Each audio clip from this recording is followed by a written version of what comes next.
Entrepreneur MBA podcast purpose is to help existing business owners grow their companies past the $10 million in revenue per year benchmark. Here is your host, Stephen Halasnik. Welcome, everyone. My name is Stephen Halasnik, and I am co-founder of Financing Solutions. Over the last 25 years, I've built 6 companies in the $5 million to $25 million range. And I can't tell you how important it is for a business to have a line of credit so that they can make an investment in their business or even for unexpected emergencies. Our line of credit program is easy to get in place, inexpensive when used, and costs nothing to set up, making it a great cash backup plan that every entrepreneur should have. If you would like to learn more about our line of credit program, please visit us at fscreditline.com. That's FS as in Financing Solutions, creditline.com. Or give us a call at 862-207-4118. If you apply today, we will even give you a $250 credit on file that you can use when you actually use your line of credit. But just remember, the time to set up a line of credit is when you don't need it, so that when you do need it, it is ready to go, approved, and in place. And because it doesn't cost anything to set our line of credit up or until it's used, it makes it's a smart decision. Today, I am very excited to be speaking with James Hipkin from Red 8 Interactive. Since 2010, James Hipkin from our Red 8 Interactive has built his clients' businesses with digital marketing. Today, James is passionate about websites and helping the rest of us understand online marketing. His customer value, his jargon-free, common-sense approach. James explains the ins and outs of digital marketing in ways that just makes sense. James, welcome to today's Entrepreneur MBA podcast. Thank you, Stephen. It's a pleasure to be here. I'm looking forward to our conversation. Well, digital marketing strategy for the companies that I've built has been the by far best lead source for generating leads for our company. And for a business owner, I know a lot about SEO, SEM, which is search engine optimization, search engine marketing. And till this day, I continue to put a lot of time and effort into it.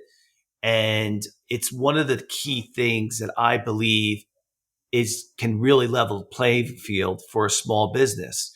Is that the way you feel too? Absolutely. There's so much flexibility, but in that inherent flexibility and the options that you have, it's also the source of confusion for a lot of small business owners. They don't know where to go. They don't know what to do first. They don't know what order they should do things in. It can get very overwhelming, particularly if they've spent most of their life using traditional media channels. Yeah, and I also find too that I've made mistakes. I can't tell you how many times where I just kind of delegated it to my agency or whoever I was working with, my consultant, my SEO consultant, only to find out down the road that they were doing the wrong thing. And I don't mean just from a technical standpoint, but we could have made more progress if I had known more about SEO and SEM. And so I think today's topic is how my client's digital marketing strategy doubled in revenue. I love case studies. I think that's the best way to learn. So taking a real life example of, how your client or clients have really successfully increased their revenue is going to be a great topic for today. So let's just start off a little bit by talking about what do you think are the first most important steps in coming up with a digital marketing strategy? The most important step is understanding your audience. The number one mistake I see being made is what I call inside out marketing.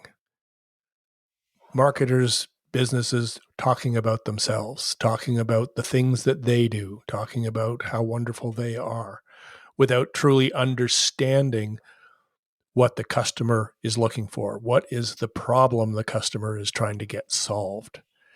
That's an outside in perspective versus what many businesses do, which is inside out. And that simple shift, understand your audience, take the time to build a customer avatar. What are their demographic characteristics? What are their psychographic characteristics? What is their pain? And what is the gain that they can achieve by working with your company? Simple stuff. A lot of people don't do it. And that makes a big difference on how you focus your messaging. It makes a big difference on what digital tactics you're going to choose. And it makes a big difference on how you cultivate the relationship over time. So that I would say is the number one thing that a business owner should do. Now, that's not digital marketing specific, right? That is a basic fundamental truth regardless of the channels you're using. But it is even more impactful in digital marketing because digital marketing allows you to be a lot more accurate and fine-tuned with your targeting. So getting the right message to the right person at the right time is easier to achieve with digital marketing than it is with other channels. So let's use the drill down a little bit more when you say understanding your client better. Let's specifically talk about it in regards to digital marketing strategy or SEO or SEM. And for those who are not familiar with SEO and SEM, SEO is just to cut to the chase here. It's natural searches. So with Google, it's if you look at when you type in I don't know something like testing, right?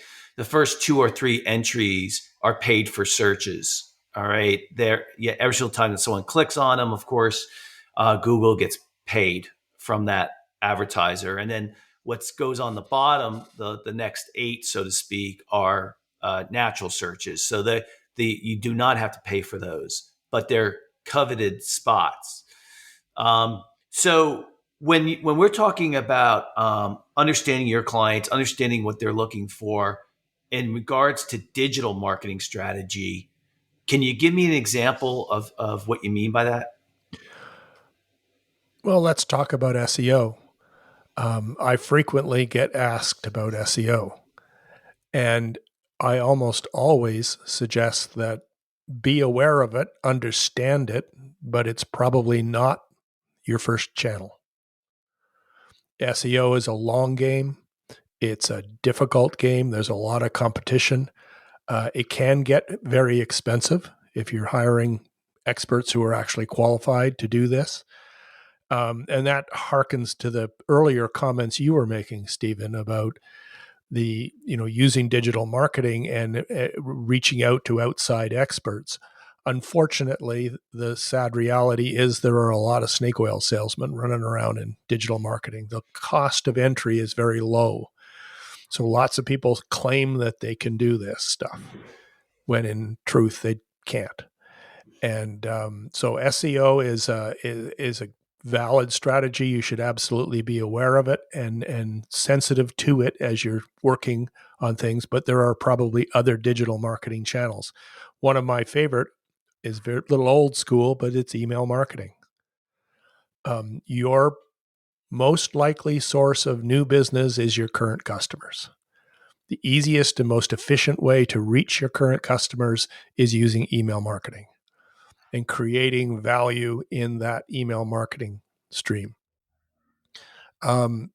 Organic social media is another very cost-effective way to reach your audience, assuming that's where your audience is. And that brings back the customer avatar. You need to understand who your audience is and by implication, where they are in the digital landscape. But let's say, for example, organic social media is a valid choice for you. And the difference between organic social media and paid social media is very similar to the difference between SEO and SEM. Organic social media is your activity on your business pages and Instagram and Twitter and whatever, LinkedIn, whatever social media platforms you're using, and you're not paying for that activity. Versus paid advertising on all of those same channels where you are actually paying the channel to deliver your ad to a specific targeted audience. Organic social media can be a very efficient and effective way to reach your customer base. And again, the messaging is very important. How do you create value? In social media, there's a commonly held axiom, which I think makes a lot of sense. It's the 70-20-10 rule. 70% of your content in organic social media should be just value creation, information that your audience will find valuable. Another 20% might be curated content created by other resources that you believe your audience will find value. And then the last 10% is more of a sales and product messaging. I recommend to folks that they use that same strategy with email marketing. And when you do that, your emails get opened at a much higher rate because your customers are being trained that when they get an email from you, they're getting valuable content in that email, useful information. So they're much more likely to take the time to open those emails. So when the sales message is included, you're much more likely to get a response from it. The client that you were working with in this particular case, where you doubled their revenue, tell us a little bit about where they started. Just what were they doing before? Don't mention their names, of course, but what were they doing before? How did you come into the picture? How how did it go from like 0 to 100? The whole Sure. the thing. Yeah. It was an e-commerce situation. They had been using one of the turnkey e-commerce platforms that are readily available. I can't name it, mostly just because I can't remember what it was. They came to us and said, we need to have a new website. It needs to be an e-commerce website. So we went about understanding what their business was all about and building them a new website. And with no significant difference other than the change in the website platform and using a website that was more internet friendly and more effective in delivering their products, they were able to double their revenue in the first year. Subsequently, they adopted an approach that we recommend. We call it the hub and spoke strategy. And that's where you think about the hub of your digital marketing is your website. The various media channels that you're using are the spokes, and your messaging and content strategy are the rim. When you pull those pieces together like that and attach them to each other, you get a very powerful connection between the information, and that generates all kinds of leverage, which maximizes the impact of what you're doing. And it sounds like a simple idea, but I see over and over again, people use, well, I do email marketing and I've got this going on over here and I've got this going on over here and I've got this website, and they're all disparate bits and pieces. They're not connected. That idea, a simple idea of bring them together under a cohesive strategy where the pieces are connected and the website becomes the hub is a very powerful idea. And he adopted that idea. And he and his wife focused in on organic social media and email marketing. And through organic social media and email marketing in their second year, they tripled their revenue. And they're continuing to at that pace, even with COVID and the rest of the crazy stuff we've been going through in the past couple of years. And it's mostly because they have a plan and they're bringing this thing together. They understand their audience. They understand where their audience is, and they understand what their audience values. And they focus their content strategy on that knowledge and information. They're choosing the media channels that they can very efficiently reach this audience. and they're using the website as the hub for this activity. So they're tracking the information and drawing people in. There's content on the website that goes beyond the products in the store, and that's how they create their value proposition. It's a powerful idea. Now, this particular client, were you doing SEO with them, SEM, and email marketing? And is that what you were doing with this client, or was it focused more on like email marketing? They weren't doing anything to start. Yeah. And then they focused in on organic social media, building their presence in Instagram and Facebook organically, and email marketing, building their list. So, And they're aware of SEO. Like I said, it's probably not the best channel for them at the moment, but they are aware of it. I talk to them about it all the time. So they're doing good SEO practices. It's just not something they're investing money or time into. They're just being aware of it and doing the best they can as they're creating content. It's mostly about focusing on those two channels. yeah, that's interesting. I never thought of as natural searches in social media, because we don't do a lot of social media. It hasn't really worked well for us. Right. So I just never thought of it that way. We do post all our podcasts and our articles to our social media pages. Mm-hmm. And I don't really even track the results that much from those sources. It's just something we just do anyway. But so it's interesting. Do natural searches in social media work the same way as natural searches in SEO, or in other words, in Google? No, Yeah. no. The terminology "natural search" isn't really correct. With organic social media, you're building followers on your page. Oh.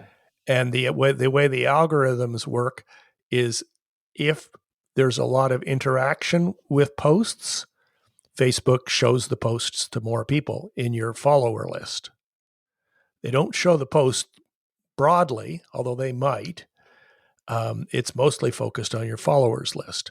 And it's about that engagement. They will get hundreds and hundreds of engagements on a single post in their social media channel organically. And when Facebook sees that, or Instagram sees that, then they serve that post more often to more people. LinkedIn works the same way. You get engagement at the beginning, the post gets shown more. You get more engagement, it gets shown more. And that's where working that channel can be an effective way to go. It also sets you up for paid activity in the future. This particular client has been dabbling in paid social media, where they're actually buying ads on Facebook. And they've generated 3x return on investment on the campaigns they've done. Now, the reason for that is all of the social activity and the email marketing that they've been doing, driving people back to the site, has been feeding the pixel. So Facebook has a really good understanding of who their audience is and what their audience looks like. And then we can create lookalike audiences based on that information. The same thing with their email list. As their email list builds, we can submit that email list to Facebook. Facebook will find the people who overlap, how the Venn diagram works, and build a targeting algorithm based on that information, and then go out using their database to find all of the other people who look just like the people who've already signed up in your email list. So you can see how this oscillation and the hubs and the spokes back and forth builds on itself. And then you have a consistent messaging strategy. You know what the problem is that the consumer is trying to solve. And the things start working in concert with each other. Well, what was the project that this particular client did that really was eye-opening to them, that they really drove revenue for them and profit? What was it that really kind of I was like, wow, that really worked. But I think it was their first foray into paid social media, Uh, because I literally told them not to for a long time. Stick with what you're doing. Stick with what you're doing. It's working. Your business is growing steadily and at a good pace, and we'll continue to feed the pixel. When we're ready, we'll start to use that knowledge and information to start broadening your audience.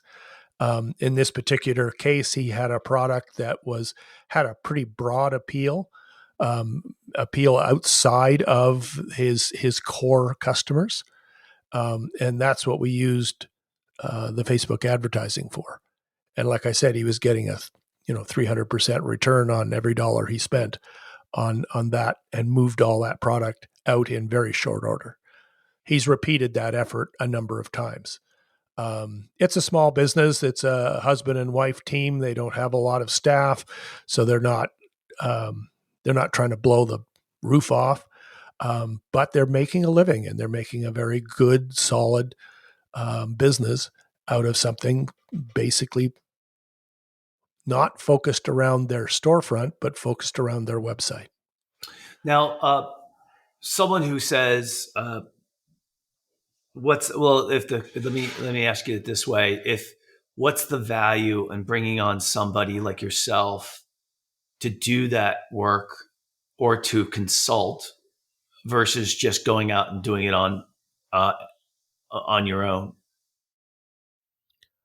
I suspect the value is the gray hair. Yeah. Well, what goes with the gray hair? Yeah, Yes. yeah. I agree. I think I have an answer. I'll answer my own question because I've been down this path. Um, One is the consultant will get you up to speed much quicker. Number two is you'll probably spend less money bringing the consultant on than the mistakes you'll make in what you paid on social media, because it's I think you hit the nail on the head right in the very beginning of the podcast. It's about your prospect's intent. Yes. And you can, if you spend money in the wrong areas, yeah, you'll get some traffic, but they won't convert, and you won't know about it because you haven't learned enough about how to measure it. And Right. so you'll spend more money. It's better just to bring the consultant on, get up to speed really quickly, and then, even then, if you want to back away from the consultant because you feel like you know what you're doing, the consultant will even agree with that. But usually the consultant will be adding so much value that they'll by far pay for themselves. Right. They Correct? keep adding layers onto the successful process. Yeah. And you're drawing on the 40 years of experience and all of the mistakes that have been made in the past, and the case studies. In my particular case, I had a long career, high-end marketing and advertising with a whole lot of brand names that you'd recognize, and dealing with large 7-figure budgets. I've made the mistakes. I've done the testing. I've seen the results. When I did work with Toyota, managed their digital budget in Northern California for a number of years, one of the things I introduced was this concept of landing pages. They weren't using landing pages. They were just sending people to product pages. And just the simple act of bringing landing pages in, technology that I'd learned about through my previous experiences, we were increasing conversion by as much as 60%. Yeah. Oftentimes they're simple ideas. Oftentimes they're just having that knowledge to know to bring the piece together here that was used in a different way someplace else. Makes sense. Also, it's the discipline of not trying to boil the damned ocean. I mean, I see this mistake made all the time. People trying to do too much. Like I said, I say no a lot. For this case study we're discussing, I said no to them for years about, okay, no, not yet. You're making good progress. Your business is building. Don't start, splintering your attention. When do you know who Peter Lynch is? Sure. Yeah. Sure. Yeah. Famous. very famous. And when the business analyst asked him, to what do you attribute the success in the Magellan Fund? Do you know this story, Stephen? I'm sure he gave a simple answer like do one thing and do it great. I don't Yeah, know, something like exactly that. correct. Yeah. The analyst was expecting a long and complicated response, and he said, "Water the flowers, prune the weeds." Yeah. Yeah. You know, Yeah. and when it comes down to it, that's what you alluded to testing before. Again, that's another advantage of the hub and spoke strategy, because since you're using the website as the center of your activity, it helps facilitate testing. It helps facilitate tracking what's working, who's responding, what are they doing when they respond. Those insights are golden. If you've got all kinds of things going on in all kinds of different places, you don't know what those things are. Businesses who don't have a website. Well, I have a Facebook page, and my Facebook page is very active. Awesome. So you're using rented land. What happens if Facebook changes the rules?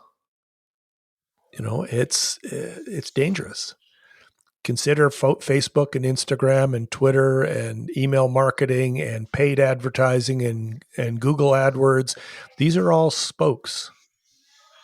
They should oscillate back and forth into the website where you can achieve the tracking you're going after. This client that you're working with now, where do you think they're headed from a digital strategy standpoint?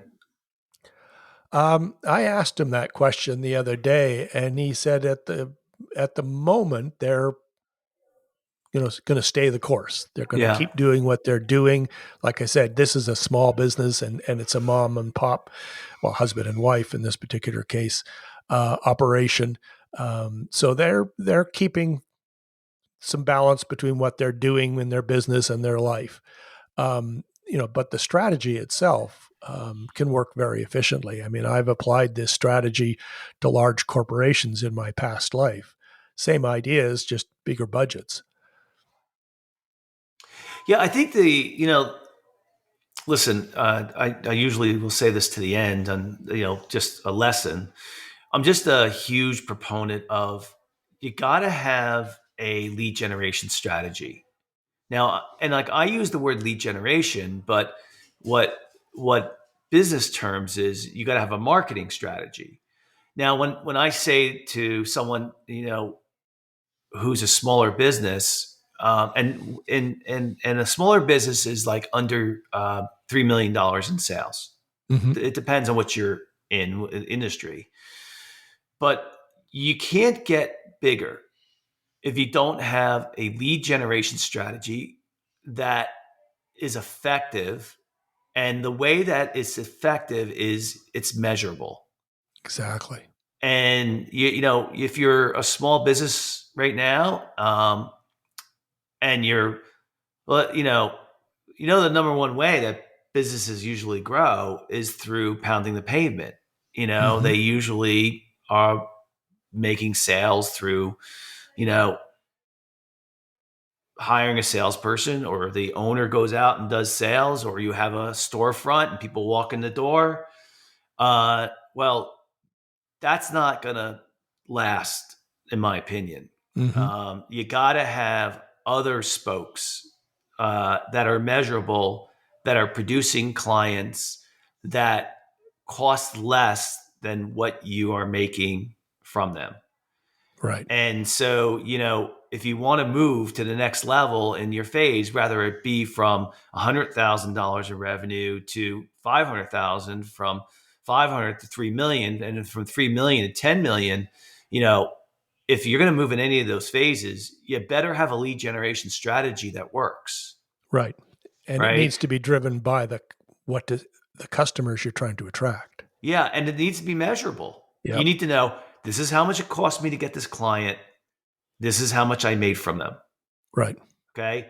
And, revenue is not a good indicator of success. And so you show me someone who's been in business for a while, I'll show you somebody who can tell you their cost of acquisition of a client. Right. And then how much they made from that client. I'll show you that. So why, if you're running a business, why not just jump to that now? Listen to this podcast, listen to what James is telling us. Say, how much does it cost me to acquire a client through these different channels? Okay. Through Right. what clients walking in the door. If you have a storefront, clients that if you have a salesperson. And so if you're the ones making the sale, you better put some money about what it costs you to go out and make that sale. Right. So like an example would be like, so how would you come up with that, right? Just to dive into it. You would say, okay, well, how much money could I make if I went and I got a job? Mm-hmm. And so if you went and you got a job and you would get paid, $75,000 a year plus your health benefits, plus anything else that's there. Okay, so let's say it's $100,000. That probably, and you break it down, maybe by the hour. If you're the one who's going out and doing the sales, you got to say, okay, this is what it cost me to acquire a client. I got 10 clients. Well, that's a lot. So 3 clients this month, I would have had, it cost me, $3,000 a client to acquire them. Plus you have your other expenses too, right? Right. So, you better be making more than that every time you acquire a client. Have you had those type of conversations with clients often? Oh, yeah. A couple of things. I'm going to just parse up what you just said. First of all, for a business that has a retail presence, and this is hard. I get this, but making the mental perceptual shift from your storefront is the center of your business to your storefront is a spoke. Yes. That's hard, but it's very important. Online sales have gone up in the first 2 quarters of this year compared to the first 2 quarters of last year. Online sales have gone up 22%. That genie's not going back in the bottle.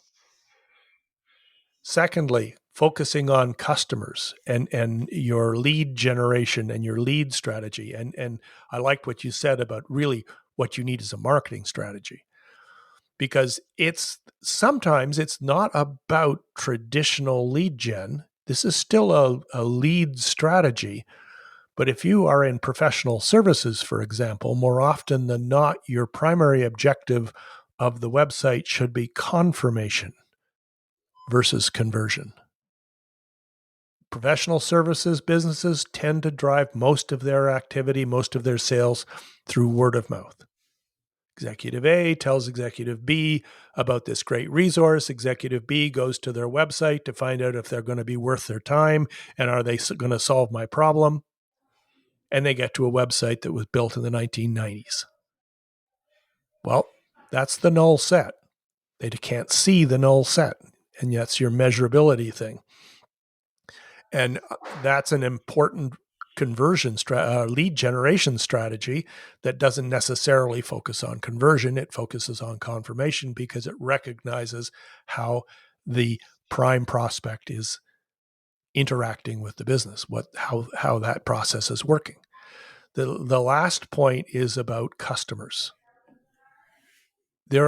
All customers are not created equal. I had Visa as a client earlier in my career, and I did a lot of work with them around this area. 80% of sales tend to get driven by 20% of customers. If you've got a customer base where 30% of your customers are driving your sales, I mean, you want to grow those best customers, because a best customer has 5 different ways that they can contribute revenue to the business. The longer they're with you, the more loyal they are, the better return you have on the initial investment required to get them. The longer they're with you, the better they understand how to use your products and services, which means they're less expensive to support. The longer they're with you, the more likely they are to pay full price for your products. They understand your value proposition.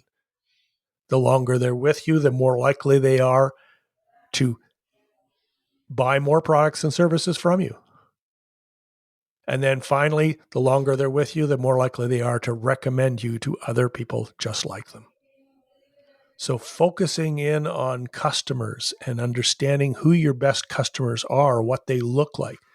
Best customers tend to be heavy category users. Heavy category users have a different perspective on the products and services in the category versus the average user. And it's a function of their need and their need state.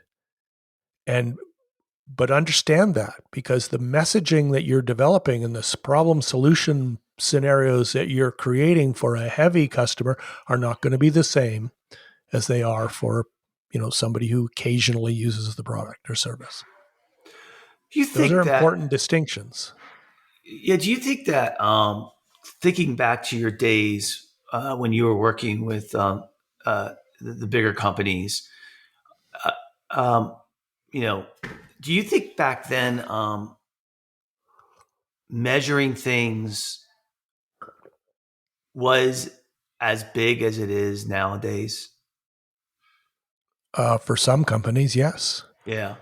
I Because mean, now you have so many different spokes, right? Mhm. You have so many different areas that you can market in. Um, it just, I think it's added to the list. Um, but the reason I raised that point was that social media, um, SEO, SEM, all the different channels, it has made it so much easier to measure things. Absolutely. I mean, yes, it can also get more complicated, but in general, it really allows you to measure things. I'm just wondering if digital marketing um, has changed that from 25 years ago, that where measuring wasn't as big a deal as it is now. I think it has.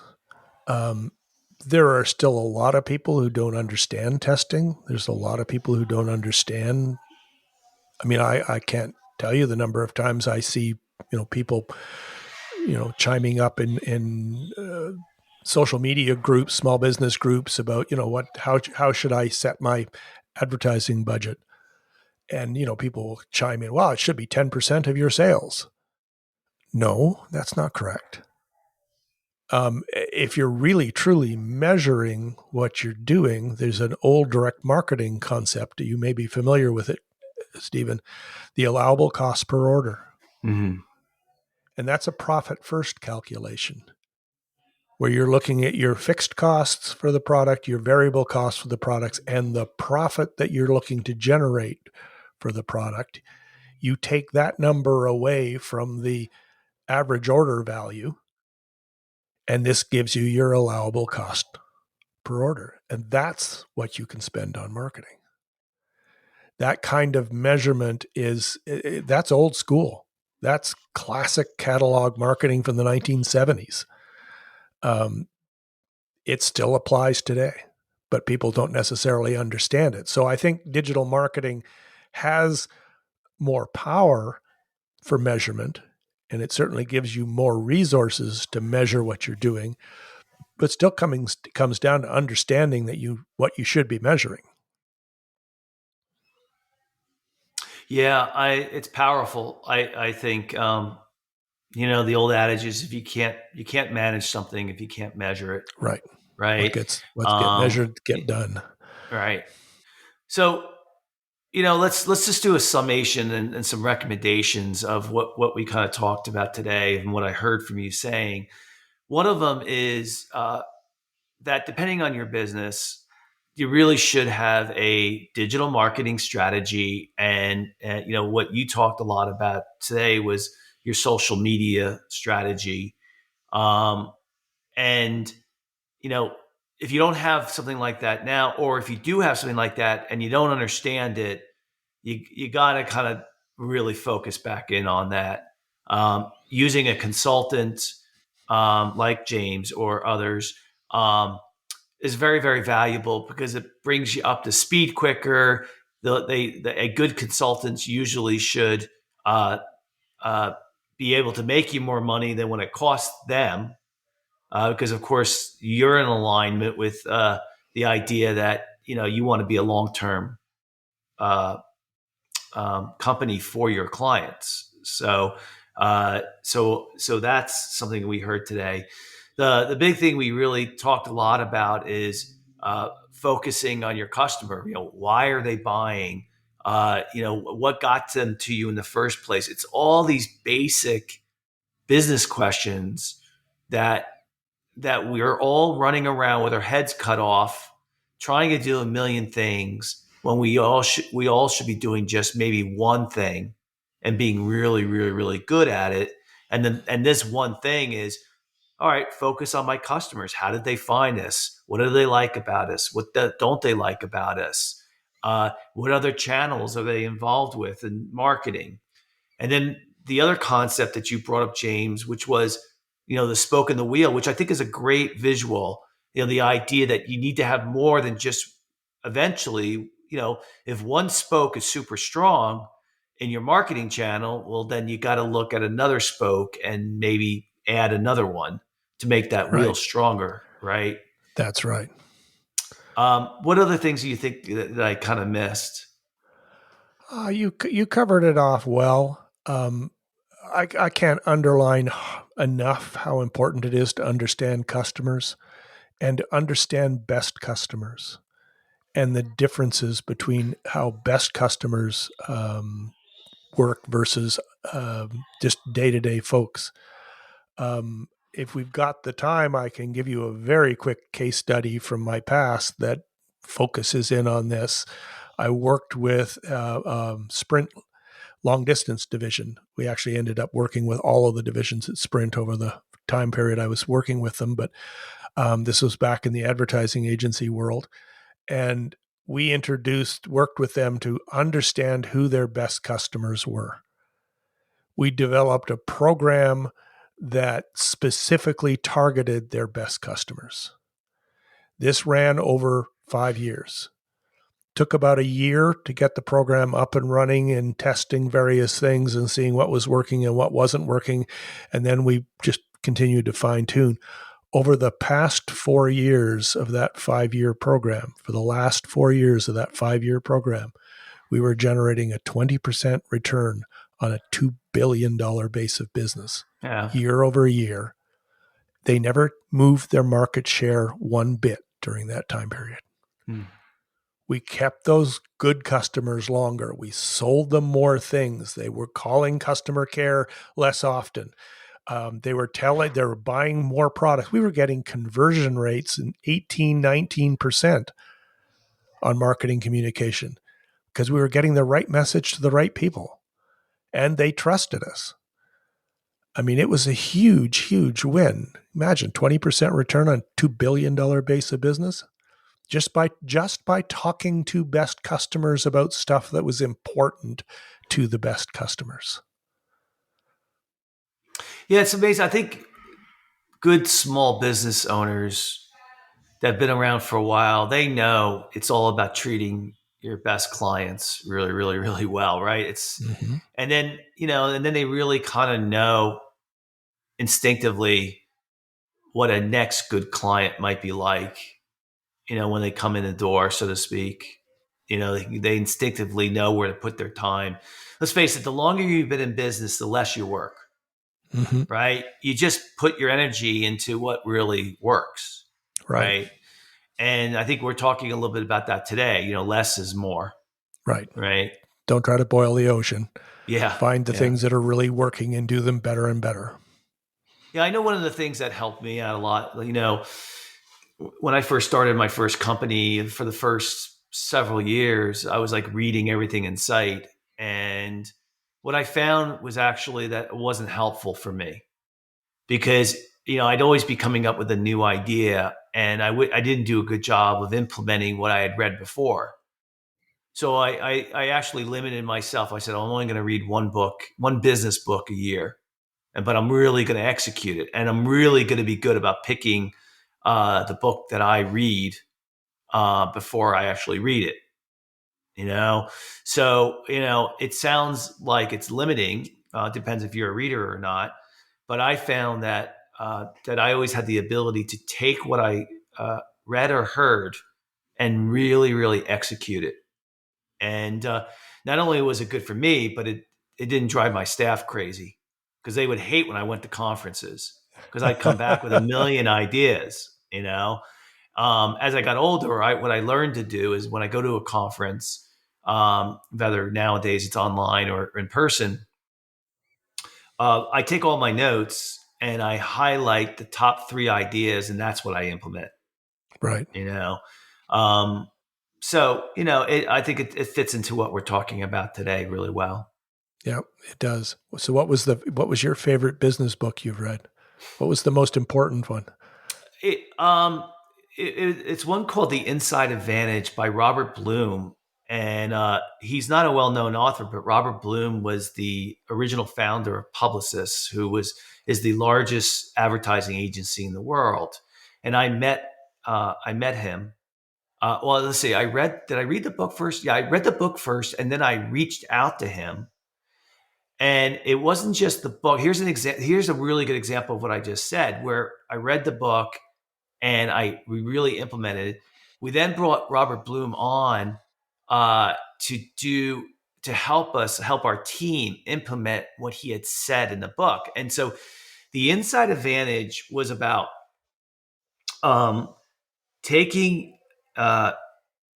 building and understanding your culture so that it's a competitive advantage in the field.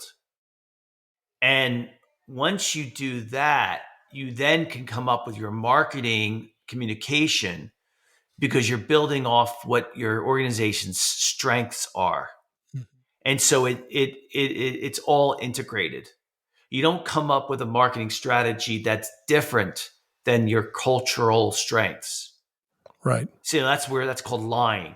Okay. Mm-hmm. Yep. Right. But it then creates an internal inside advantage, because your employees believe and know what your strength is. And then your clients know what your strength is, because you've said it in your marketing material. And then you prove it when you deliver your service or product. So to me, that was the best book that I ever read and implemented, and did something really, really good like that. So it's a good example. Mm-hmm. So, well, it's a great podcast today. That's all the time we have for today. I would like to thank so very much, James, for coming on today's podcast. And if you like today's podcast, please feel free to share it with a friend, and also subscribe on your favorite podcasting app. And of course, if you're looking for a line of credit for your business, you can call us at 862-207-4118. Or visit our website at fscreditline.com. Again, that's FS as in Financing Solutions, creditline.com. James, if someone wants to get in touch with you, how would they go about doing that? Well, I think it would be, if you've liked what I've said about the hub and spoke strategy, go to hubandspoke.marketing, hubandspoke.marketing. And you can download the ebook that I wrote on this whole idea. And I'll get your email address at that point, and we'll be able to get in touch with each other that way. Would love to hear from you, love to share these ideas. They're rooted in a lot of experience, and they're relatively easy to execute, but having a plan makes a big difference. So hubandspoke.marketing. And I look forward to hearing from you. Sounds great. And if our listeners are interested in getting any new business ideas, I tweet daily about lessons for business owners at shalasnik, which is my name, at SHALASNIK, Halasnik. And for all you out there, just remember something that we really talked a lot about today, that if you want to manage something, you have to be able to measure it. So everybody, have a great day. Keep working at it, and you'll get it. See you later.